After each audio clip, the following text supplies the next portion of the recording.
Je m'appelle Marissa Quinn, j'ai 34 ans. Le texto est arrivé comme une coupure de papier qu'on ne sent pas avant de voir le sang. Éloigne-toi de Noël, a écrit papa, les mots secs comme du petit bois. Et puis, comme si elle attendait derrière la porte avec un canon à confetti, ma sœur Jessica a réagi dans le groupe de discussion familiale avec un emoji qui rit. Ce stupide visage de dessin animé ricanant devant un message qui ressemblait à un verrou qui se cliquait de l'autre côté d'une porte à laquelle je frappais depuis toute ma vie. Je n'ai pas pleuré. Je n'ai pas envoyé de texto rageur. Je n'ai même pas montré le téléphone à la seule personne dont l'opinion compte, mon fils à l'étage, 13 ans, casque sur les oreilles, riant de quelque chose que j'entendais, mais que je ne comprenais pas. Au lieu de cela, quelque chose en moi s'est refroidi et s'est transformé en verre. Cela a rendu tout plus net et honnête. J'ai tapé une ligne, alors j'arrêterai de payer les factures. Pas de fioritures, pas de menaces, juste une prévision météorologique. Ils n'ont pas répondu, du moins pas tout de suite. Le chat, habituellement un bruit de fond constant de mèmes, de vantardises et de photos de gratins flous, continuait de bourdonner comme si de rien n'était. Jessica a envoyé un TikTok d'une femme faisant ce mouvement de hanche que tout le monde prétend ironique. Papa a répondu par un quelque part entre les deux. Entre l'émoji et le silence, la porte à l'intérieur de moi s'est refermée. J'ai ouvert mon ordinateur portable et les comptes que je ne devrais pas connaître par cœur, mais que je connais, les choses que j'avais mises en pilote automatique parce qu'il était moins douloureux de le faire que de discuter pour savoir si quelqu'un d'autre le ferait. Les prêts étudiants de Jessica, le remboursement automatique, son assurance auto, supprimer ma carte. L'assurance du camion de papa, disparu. Internet, eau, électricité, ma carte détachée comme un câble coupé dans l'espace. Service de streaming, déconnexion, déconnexion, déconnexion. Je n'ai pas tremblé. Les doigts apprennent à ne pas le faire quand ils ont passé des années à taper les mots de passe des autres. Quand j'ai fini, la maison a bourdonné comme une maison en hiver. L'air circulant dans les conduits, le réfrigérateur rêvant. J'ai fait du thé parce que c'est ce que les gens font quand ils veulent que leurs mains aient quelque chose à faire à part trembler. Mon téléphone était posé face visible sur le comptoir, comme s'il pouvait me sentir le regarder, le défiant de clignoter. 3 semaines plus tôt, parce que je suis le genre de personne qui pense que les gestes peuvent devenir des ponts s'ils sont assez larges, j'ai acheté à Jessica une Toyota Corolla d'occasion. Argentée, propre, peu de kilomètres, 12 000 $ d'un ami qui avait une fille partant pour des études supérieures et un bon cœur pour une situation de sœur. La carte grise, déjà signée au nom de Jessica, était dans un dossier sur ma table de cuisine sous un nœud de velours géant que j'avais commandé parce que quelque part à l'intérieur de moi, j'ai encore 7 ans et je pense qu'un heure rend un miracle officiel. Pour papa, j'avais commandé une montre en or, simple, classique, pas accent grave l'œil. J'avais fait graver au dos, au meilleur papa. J'ai gardé cette petite phrase dans ma bouche chez le bijoutier comme on garde sa langue entre ses dents pour voir si elle nous appartient. J'ai passé 1 heure à choisir la police de caractère. L'homme derrière le comptoir m'a demandé si c'était pour une étape importante. Une réparation, ai-je failli dire, mais j'ai souri à la place. Éloigne-toi de Noël. Emoji qui rit. Je suis allé au garage, j'ai allumé la lumière et j'ai regardé la Corolla. Elle m'a regardé en retour avec le regard vide et immaculé de toute chose qui ne sait pas qu'elle va être utilisée comme une arme. J'ai pris des photos, angle 3/4, intérieur, compteur kilométrique. J'ai pris une photo de la montre dans son écrin de velours, la gravure scintillant comme un secret sous la lumière de la cuisine. Puis j'ai déposé les images dans le groupe de discussion familiale. Pas de légende, pas d'explication, juste une preuve. L'effet a été immédiat et plus important que je ne l'avais prévu. Le chat, mon auditoire permanent de seconde main, s'est tu. Pas un silence qui dit que personne n'a vu, un silence qui dit que tout le monde a vu. Tante Linda a brisé le silence la première. Marissa, est-ce que c'est vrai? Oncle Marc, tu leur as acheté une voiture? Ma cousine Na, attendez, qu'est-ce qui se passe? Puis maman, dont le silence a toujours été le miroir dans lequel je vérifiais ma coiffure émotionnelle, je suis tellement désolé. Celui-là a failli traverser le verre. À partir de là, le fil de discussion s'est divisé en 2 conversations, l'une publique et l'autre que je sentais se dérouler dans un chat séparé sans moi. De notre côté, la curiosité a glissé vers la colère comme une chaise qui racle le carrelage. Linda, pourquoi il a envoyé ce texto? Marc, quand est-ce que ça a commencé? Nina, qu'est-ce que j'ai manqué? Jessica a essayé de faire pivoter la situation. C'est hors contexte. Marissa en fait tout un drame. Il ne voulait pas dire ça comme ça. Papa a essayé un nouveau scénario. On n'a jamais demandé ses cadeaux. Elle fait des choses comme ça pour attirer l'attention. J'ai posé mon thé trop fort et j'ai regardé une vague déborder sur le bord. Pour une fois, je ne l'ai pas avalé. J'ai ouvert Notes, j'ai fait défiler jusqu'à un document que je garde pour moi afin de ne pas me faire accidentellement du gaslighting au point d'oublier. Puis j'ai commencé à taper dans le chat, pas des sentiments, pas des métaphores, des chiffres. Les 12 derniers mois, remboursement automatique des prêts étudiants de Jess, $3182. Assurance auto pour Jess, $142. Assurance du camion de papa, $189,12. Eau, électricité, Internet variable, en moyenne $321 à mois. Participation aux frais dentaires pour Jess, $240. Réparation de la voiture pour Jess, $876. Vétérinaire d'urgence pour le chien de papa, $310. Course à l'épicerie, cette fois, en moyenne, $120. Manque à gagner de la taxe foncière de papa, $600. Service de streaming que tout le monde utilise, mais que je paie, $58 à mois. J'ai appuyé sur envoyer, puis sur un autre message. J'ai demandé des remerciements à plusieurs reprises. On m'a dit que je réagissais de façon excessive. Le chat s'est de nouveau tu, mais j'ai pu entendre le sifflement de quelque chose qui se consumait. Linda, on a remarqué le schéma. On ne réalisait juste pas à quel point tout reposait sur toi. Un message privé de Nina, on a toujours su que quelque chose clochait. Je suis désolé de ne rien avoir dit plus tôt. Maman a appelé. J'ai laissé sonner.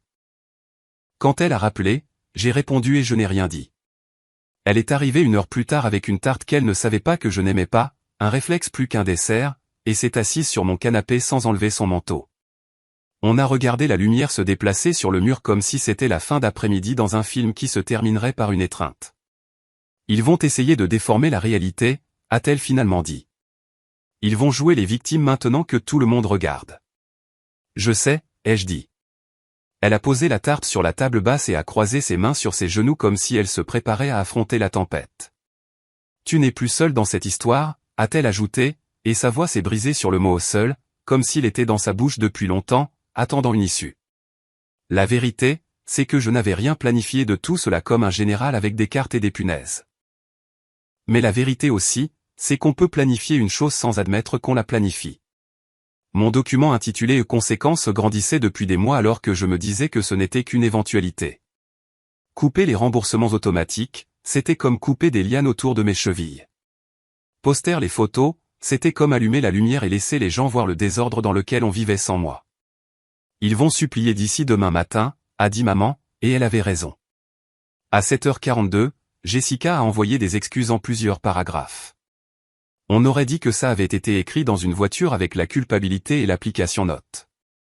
Elle a dit que l'emoji qui rit était à propos d'autre chose, que le texto de papa avait l'air pire qu'il ne l'était, que j'étais en train de tout faire exploser alors qu'on pouvait juste parler comme des adultes. Elle n'a jamais prononcé la seule phrase à laquelle j'aurais cru, j'avais tort. 10 minutes plus tard, papa a envoyé le sien. Il n'a pas essayé de s'excuser. Il a détourné le regard. Tu prends les choses trop personnellement. Tu as toujours fait ça.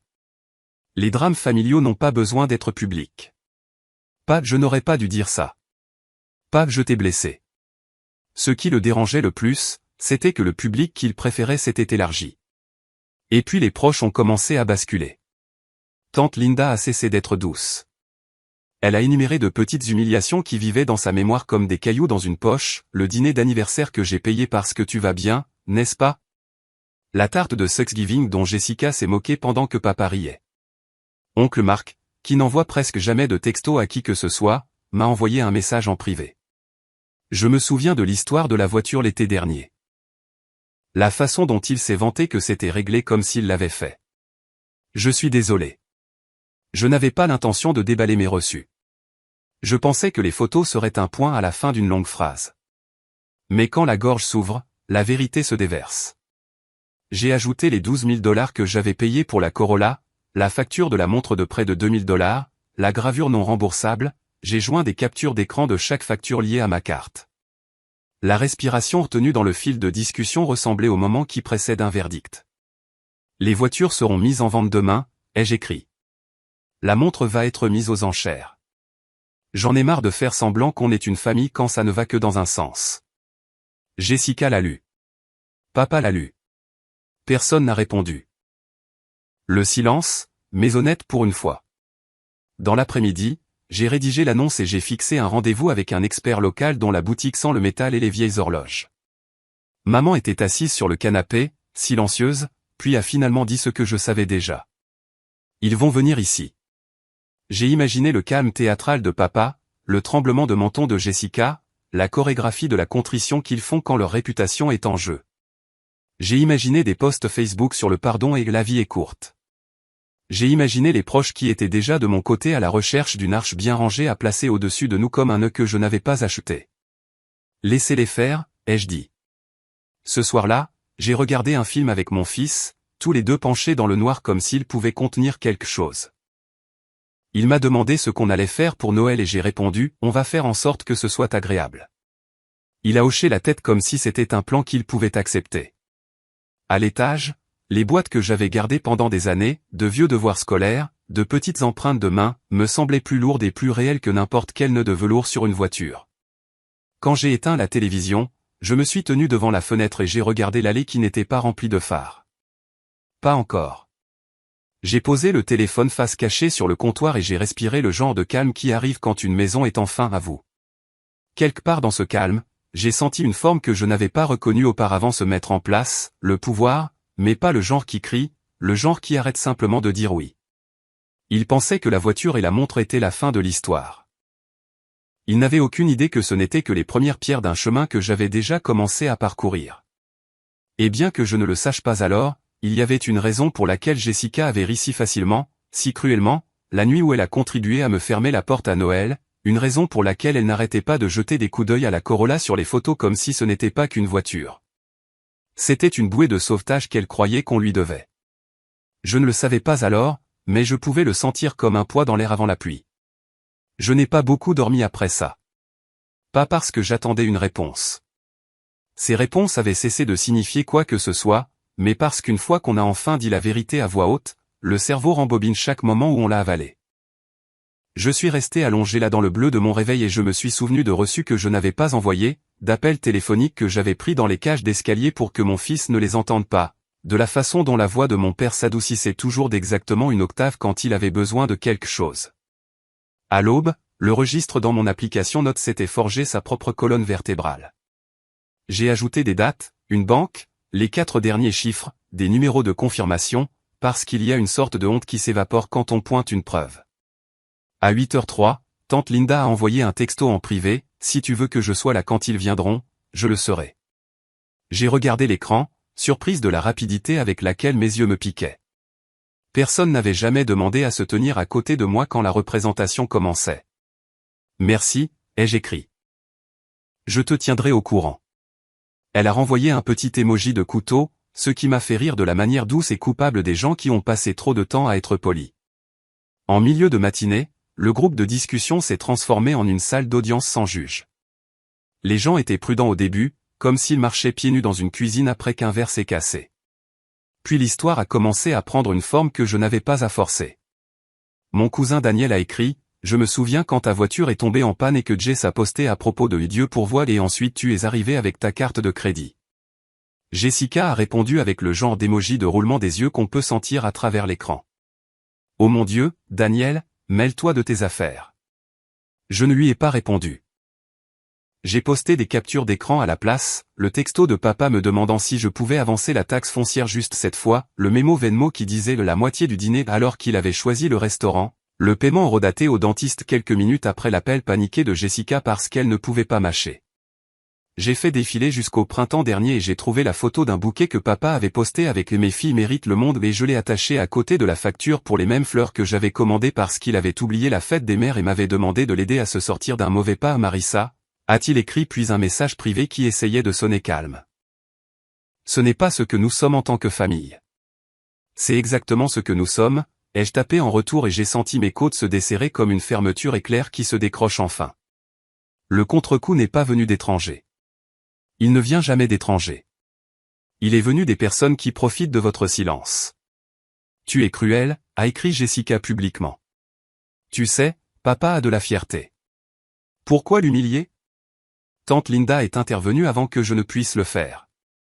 Il s'est humilié lui-même, Jess. N'apprends pas à ta sœur à porter ce fardeau. Marc a ajouté, j'aurais dû dire quelque chose il y a des années. Nama a envoyé un cœur qui ressemblait en quelque sorte à une main sur la mienne. Chaque fois que le chat mourait, ce n'était pas parce qu'il n'avait plus rien à dire. C'était parce qu'il y a un silence spécifique qui s'installe quand le mensonge sur lequel on est assis se déplace sous notre poids. Je l'ai laissé faire son travail. J'ai fermé mon téléphone et j'ai ouvert mon ordinateur portable. L'annonce de la voiture a pris 15 minutes et 10 ans. Un seul propriétaire, excellent état mécanique, intérieur propre. J'ai hésité sur le prix, puis je l'ai fixé plus bas que le marché parce que je voulais qu'elle parte rapidement, et je voulais être celle qui décidait à quoi ressemblait la générosité dans ma maison.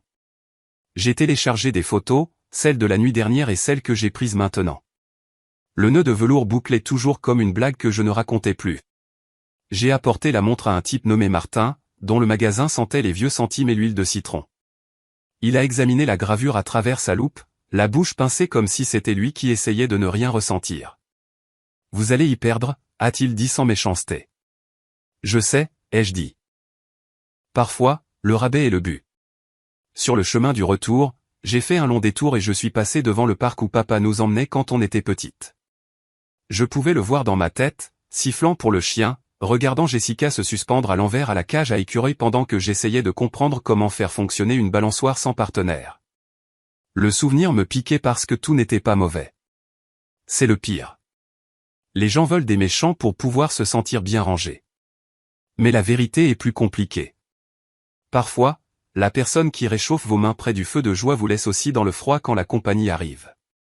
De retour à la maison, j'ai frotté la cuisine comme si les comptoirs avaient dit quelque chose d'insultant. Mon fils est descendu vers midi, les cheveux dans cette demi-boucle qu'ils prennent quand il a trop dormi d'un côté. Ça va, m'a-t-il demandé, ce qui en langage de 13 ans veut dire dois-je m'inquiéter? Je lui ai dit qu'on allait prendre une pizza pour le déjeuner et un film plus tard. Il a serré le poing et a chuchoté oui, comme si on préparait un vol. Ça m'a frappé alors à quel point il est facile d'oublier que vos enfants vous regardent. La façon dont vous fixez des limites devient la façon dont ils fixent les leurs. Si tout ce qu'il a appris de moi, c'est qu'on n'est pas obligé de se tenir dans les couloirs en attendant d'être choisi, peut-être que la dernière décennie égratignera moins en s'en allant. Vers 2 heures, le groupe de discussion s'est enflammé à nouveau. On vient te voir, a écrit papa. On a besoin de parler en face à face. Pas de point d'interrogation. Pas de s'il vous plaît. Mon cœur battait de cette vieille manière terne qui signifiait que mon corps se souvenait d'être l'enfant qui devait toujours gagner de l'affection en étant sur le point de se produire. J'ai posé mon téléphone face cachée et je suis allé au placard du couloir où je garde le cale-porte et un petit carnet avec une liste intitulée « Règles de la maison ». Je l'ai lu à voix haute comme une berceuse pour un autre genre d'enfant. Il n'entre pas si tu ne le dis pas. S'il pleure, ce n'est pas ta faute. Si tu trembles, expire et sens tes pieds. Tu as le droit de mettre fin à la conversation. Tu ne rends pas ce qu'ils ont pris parce qu'ils sont désolés. Le cale-porte est allé près de la porte. Le carnet est allé dans ma poche arrière comme un talisman auquel je pouvais me raccrocher au cas où les mots me glisseraient des mains. À 15h30, tante Linda a envoyé un texto, tu veux qu'on vienne maintenant? J'ai tapé oui mais je l'ai effacé et j'ai tapé non mais je l'ai effacé à nouveau. Je ne voulais pas d'un cirque, mais je ne voulais pas non plus être la seule sur la piste. Venez vers 16h, ai-je écrit.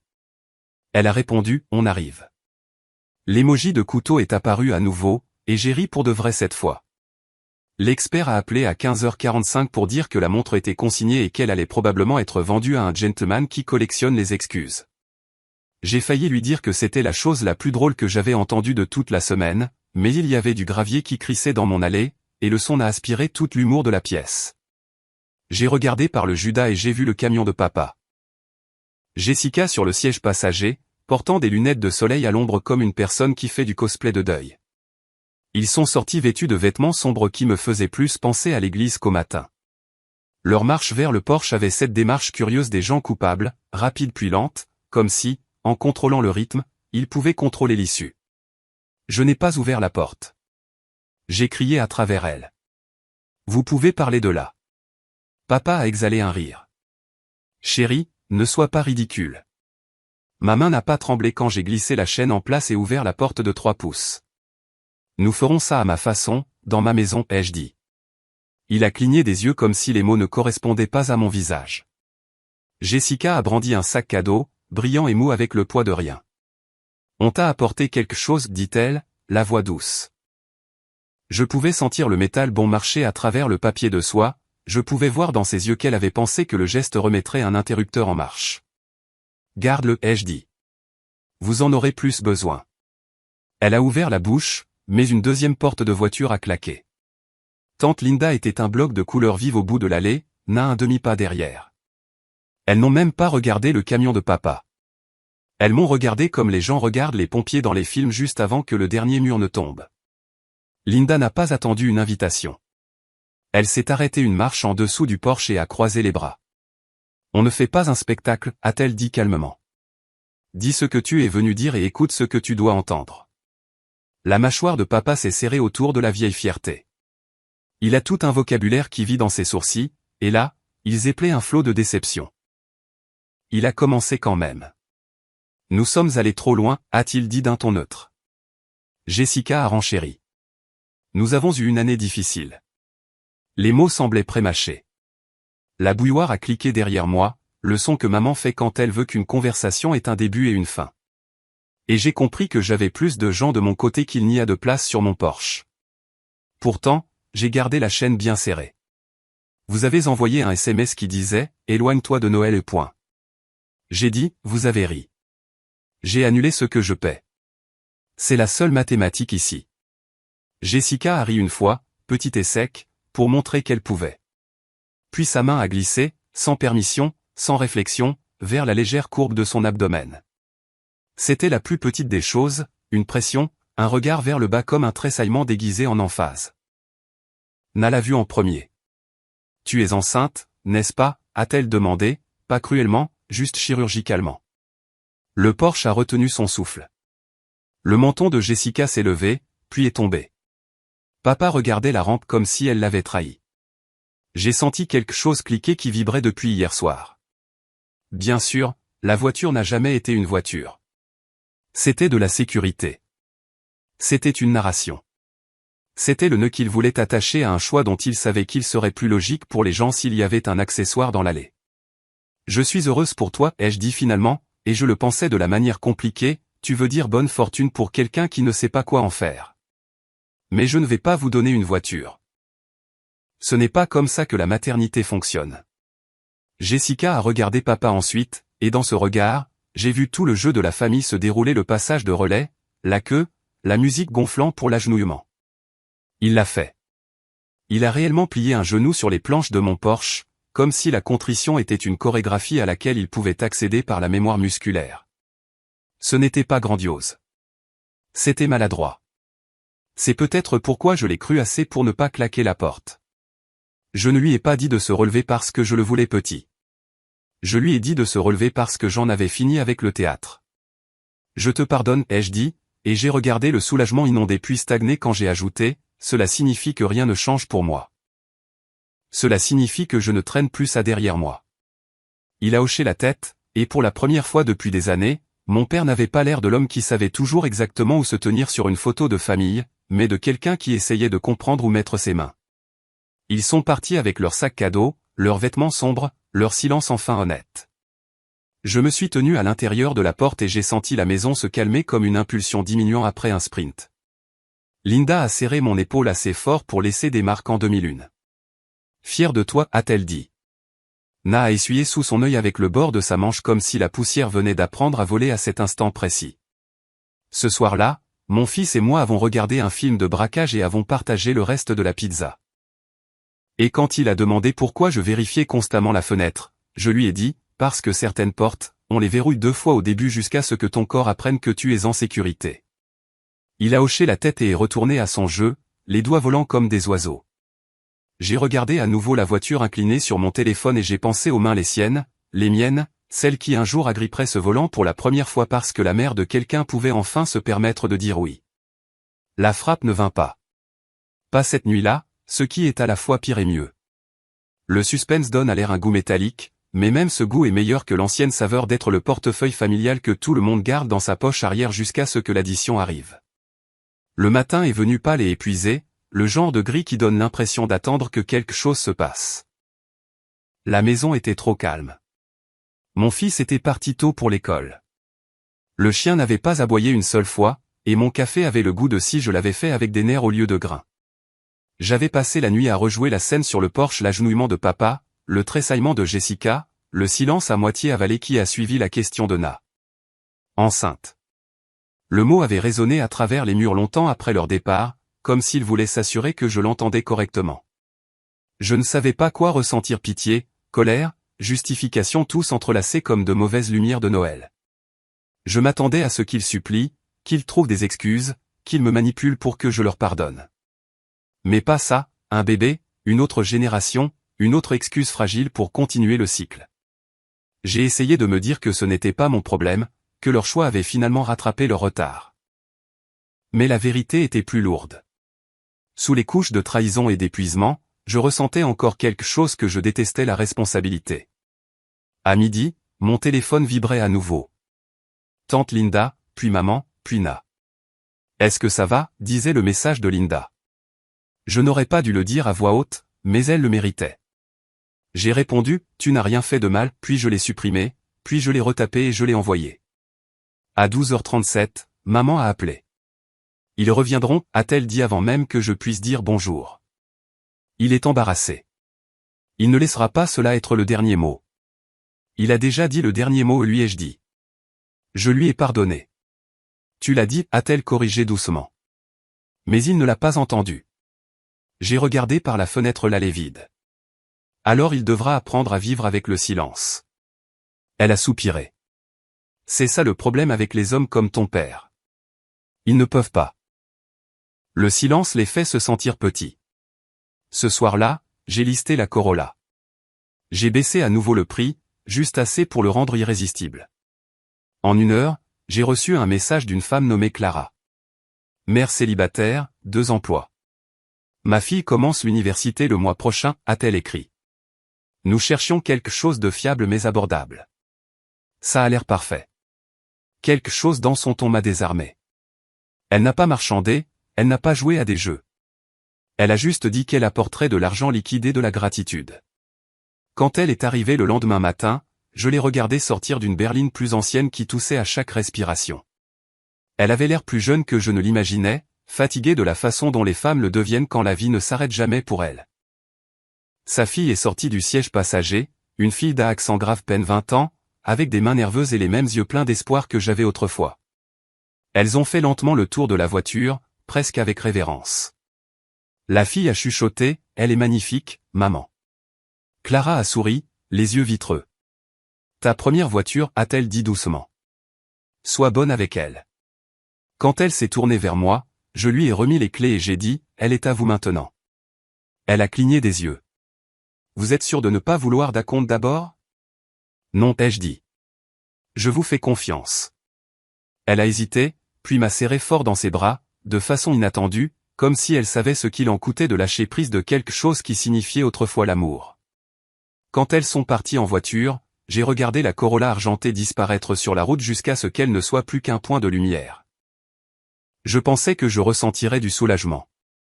Au lieu de cela, je me suis senti vide, comme si je venais d'enterrer quelque chose. Cet après-midi-là, j'ai aussi mis la montre dans une boîte. Celle gravée au meilleur papa. L'évaluateur, Martin, a appelé. Vendu, a-t-il dit, à un prix équitable, toute chose considérée. Toute chose considérée, ai-je répété. L'expression me semblait étrange dans la bouche. Le lendemain, j'ai viré une partie de l'argent pour rembourser le solde de ma carte de crédit, celle chargée d'années d'urgence familiale. Le reste, je l'ai mis de côté pour Noël de mon fils. Il ne connaissait pas l'argent, bien sûr. Pour lui, tout ce chaos était un bruit de fond, l'électricité statique entre l'école et les devoirs, les disputes occasionnelles chuchotées entre adultes. Ce soir-là, alors qu'il était assis en tailleur sur le tapis en train de jouer à un jeu vidéo, il a demandé « Est-ce qu'on va chez grand-père pour Noël ?» Je me suis figé. Il m'a regardé avec ses mêmes yeux doux et bruns qui avaient l'habitude de me faire fondre quand il était petit. Je veux juste savoir pour que je puisse dire à Jacob si on est là ou parti. Je voulais lui donner quelque chose de simple, un oui ou un non, quelque chose qui n'avait pas besoin d'une histoire. On reste à la maison, ai-je dit finalement. À cause de grand-père, a-t-il demandé doucement. Parce que la maison devrait faire du bien, lui ai-je dit. Il y a réfléchi pendant une seconde, puis a hoché la tête. Bien, a-t-il dit. Alors est-ce qu'on peut faire des crêpes le matin de Noël? Oui, ai-je dit. Du sirop en plus, a-t-il souri. Marché conclu. Le week-end, le chat de la famille était redevenu silencieux. Pas de projet de vacances, pas de mème sarcastique, pas de Jessica l'inondant de filtres et de fausses joies jusqu'au dimanche soir. Un message de Jessica est apparu. Je ne sais plus quoi dire. Je sais que tu me détestes. Je veux juste recommencer. Puis un autre, tu avais raison à propos de papa. Il essaie de faire comme si tout allait bien, mais ce n'est pas le cas. Il me parle à peine. Maman garde ses distances aussi. Je ne sais même plus qui je suis sans que tout le monde me regarde comme si j'étais parfaite. J'ai regardé l'écran. Pendant un moment, j'ai failli répondre, mais je ne lui faisais pas confiance. J'avais vu trop de ses excuses s'évaporer dès que quelqu'un d'autre venait à son secours. J'ai posé mon téléphone et je suis retourné emballer les cadeaux petits, surtout pratique des chaussettes, un nouveau sweat à capuche pour mon fils, la console qu'il ne pensait pas que je pouvais me permettre. Il ne s'agissait pas des cadeaux. Il s'agissait de récupérer la joie de donner sans condition. Le lendemain matin, un camion de livraison s'est arrêté. Le chauffeur m'a tendu une petite boîte. À l'intérieur se trouvait une fausse montre bon marché, de la même couleur que celle que j'avais fait graver pour papa. Pas de mots, pas d'adresse de retour. J'ai ri. C'était tellement Jessica de la culpabilité déguisée en ironie. Maman m'a envoyé un texto 2 heures plus tard. Ils sont en train de partir en vrille. Ton père est en colère contre les parents parce qu'ils prennent ton parti. Jessica pleure toute la semaine. Ne te laisse pas entraîner à nouveau. Je ne le ferai pas, ai-je répondu, mais je pouvais déjà sentir que ça essayait de m'attirer. Quelques jours avant Noël, tante Linda m'a invité à dîner. Juste nous, a-t-elle dit. Pas d'excuses, pas de semblant.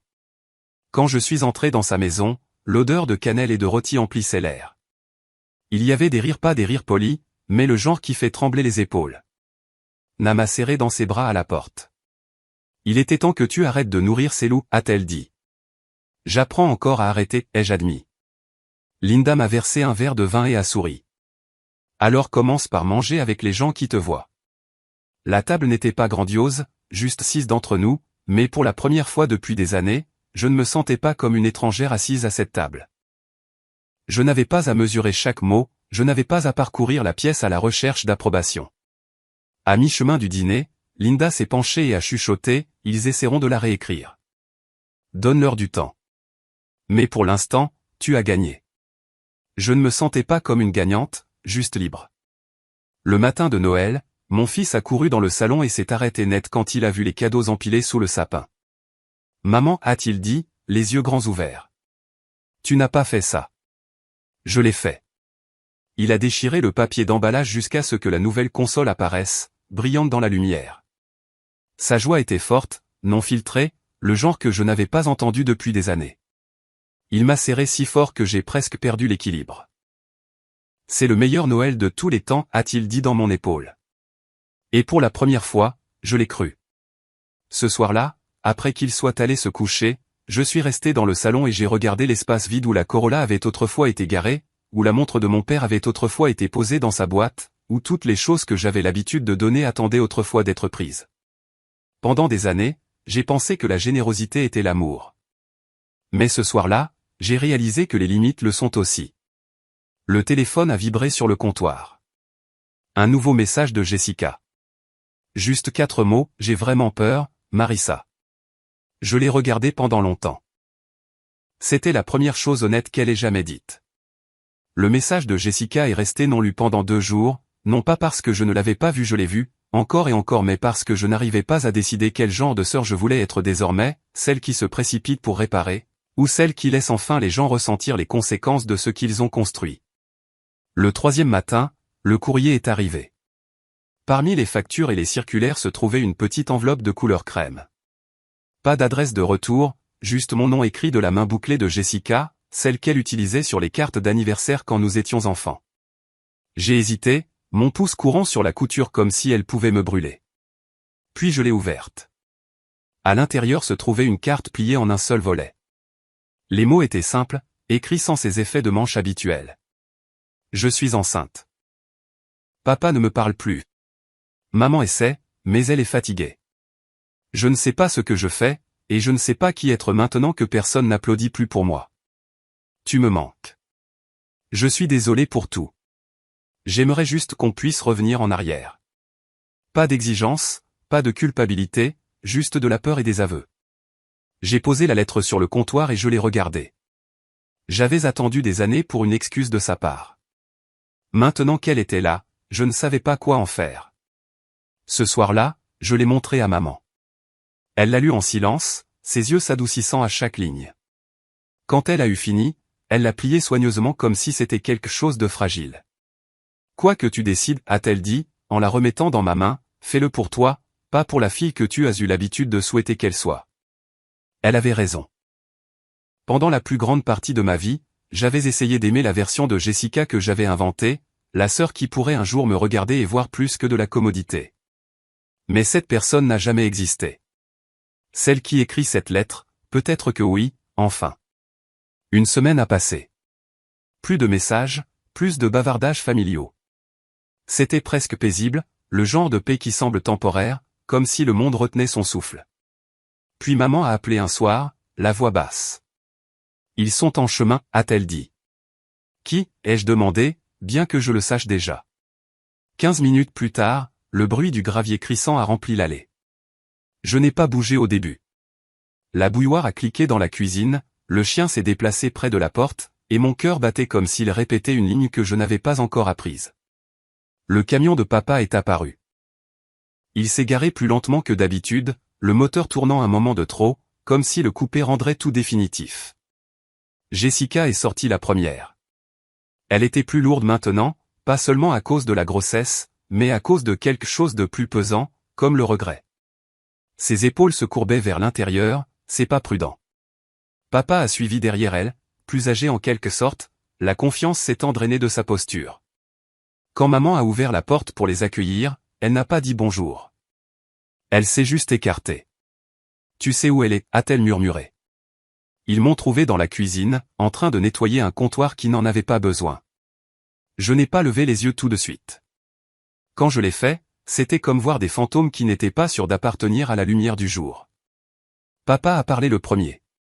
Marissa, a-t-il dit, sa voix plus petite que je ne l'avais jamais entendue. Est-ce qu'on peut parler? Je n'ai pas répondu. J'ai juste fait signe vers la table. Ils ne se sont pas assis tout de suite. Jessica planait près de la porte, les bras croisés autour d'elle-même. Elle ne ressemblait en rien à la sœur qui s'était moquée de moi il y a un mois. Elle ressemblait à quelqu'un qui avait finalement appris qu'être adoré n'est pas la même chose qu'être aimé. Papa a fait un lent pas en avant. Je n'ai pas d'excuses, a-t-il dit. Tu avais raison sur tout. Nous avons pris de toi parce que c'était facile. Nous avons traité tes efforts comme de l'oxygène, quelque chose que nous pensions qui serait toujours là. Il a avalé difficilement, les yeux fuyant vers le sol. Je suis désolé. La pièce est devenue immobile. Jessica a bougé ensuite, sa voix à peine audible. Je ne m'attends pas à ce que tu me pardonnes, a-t-elle dit. J'avais juste besoin que tu saches que je suis désolé, aussi. Je pensais que je pouvais rendre tout le monde heureux si je te gardais petite, mais tout ce que j'ai fait, c'est me rendre plus petite. Et puis, sans y être invité, sans effet de manche, ils se sont tous les deux agenouillés. Pas de discours, pas de pleurs, juste le son de la peau rencontrant le carrelage. Je me suis figé. Ce n'était pas le fait de les voir agenouillés qui m'a stupéfié. C'était la sincérité tranquille dans cet acte. Ils ne suppliaient pas. Ils ne jouaient pas la comédie. Ils se rendaient. Pendant un moment, je nous ai tous vus revenir au tout début papa, plus grand que nature, m'apprenant à faire du vélo mais ne se retournant jamais pour voir si je tombais, Jessica, la brillante, toujours la première à tout, toujours pardonnée pour cela, moi, quelque part en arrière-plan, regardant et attendant une chance d'être à la hauteur. Et maintenant, les balances s'étaient enfin équilibrées, pas par la vengeance, mais par l'épuisement. Levez-vous, ai-je dit doucement. Ils avaient l'air incertains, comme s'ils avaient besoin de permission. S'il vous plaît, ai-je ajouté. Il ne s'agit pas d'humiliation. Je ne veux pas ça. Papa s'est levé le premier, ses genoux craquant. Jessica a suivi, essuyant ses joues. Je vous pardonne, ai-je dit. Les mots sont venus plus facilement que je ne l'imaginais, pas parce qu'ils l'avaient mérité, mais parce que je ne voulais plus porter la haine. Le pardon, ai-je réalisé, n'était pas pour eux. Il était pour moi. Nous nous sommes assis à la table après cela, 3 personnes faisant semblant de se souvenir comment être une famille. Papa a complimenté la maison. Jessica a demandé des nouvelles de mon fils. J'ai répondu par des phrases d'une ligne, polies mais pas chaleureuses. Ils sont restés 1 heure, assez longtemps pour terminer le thé que maman a apporté, assez longtemps pour épuiser tous les sujets sûrs, assez longtemps pour que je sente les bords de la paix commencer à se former. Quand ils se sont finalement levés pour partir, papa a hésité à la porte. Je ne m'attends pas à ce que tu reviennes, a-t-il dit. Mais j'espère qu'un jour tu viendras nous rendre visite. Je n'ai pas répondu. Il n'a pas insisté. Ils ont marché lentement jusqu'au camion, presque avec tendresse, comme s'ils connaissaient le poids du moment. Quand le moteur s'est estompé sur la route, maman s'est tournée vers moi. Est-ce que ça va? Oui, ai-je dit. Ce n'était pas tout à fait vrai, mais c'était assez proche. Ce soir-là, mon fils est entré dans la cuisine en chaussettes, les cheveux en désordre à cause du sommeil. Est-ce qu'on va encore un jour chez grand-père, a-t-il demandé. Je me suis accroupi à côté de lui, j'ai brossé une mèche de cheveux de son front. Peut-être un jour, ai-je dit. Mais pas tout de suite. Pourquoi pas? Parce que la maison devrait faire du bien, lui ai-je dit. Il m'a regardé pendant un long moment, puis a hoché la tête comme s'il comprenait plus que je ne le voulais. Plus tard, quand la maison était à nouveau calme, je me suis assise près de la fenêtre avec une tasse de thé devenue froide. Dehors, le ciel était lourd de nuages de neige. Le reflet dans la vitre ressemblait presque à une autre version de moi, celle qui avait l'habitude de supplier qu'on la laisse entrer, remplacée par celle qui avait finalement appris qu'elle n'en avait pas besoin. J'ai pensé à la lettre de Jessica, aux excuses de papa, à la voiture maintenant dans l'allée de quelqu'un d'autre, à la montre au poignet d'un étranger. Tout ce qu'ils m'ont pris avait disparu. Mais d'une certaine manière, je me sentais comblé parce que ce qu'il me restait, la paix, les limites, le rire de mon fils à l'étage était enfin à moi. La porte n'était pas verrouillée, mais elle n'était plus grande ouverte. Et pour la première fois de ma vie, cela me semblait juste.